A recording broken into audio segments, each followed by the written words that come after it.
Nikita Mirzani mendadak sakit. Dibawa ke RS Bayangkara. Nikita Mirzani mendadak sakit setelah sekitar 1 pekan menjalani masa penahanan di rutan kelas IIB Serang. Kini dirawat di RS Bayangkara. Nikita Mirzani dibawa ke RS Bayangkara dari rutan kelas IIB Serang dengan pengawalan ketat pihak kepolisian.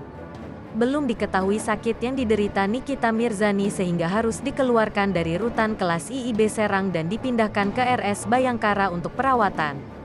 Divisi Pemasyarakatan Kanwil Kemenkumham Banten enggan mengungkap terkait sakit yang diderita Nikita Mirzani.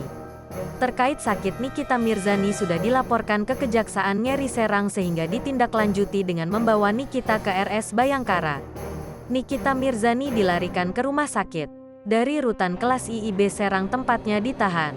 Nikita dibawa ke Rumah Sakit Bayangkara Polda Banten, Jumat, tanggal 4 November tahun 2022. Belum diketahui apa penyakit Nikita Mirzani.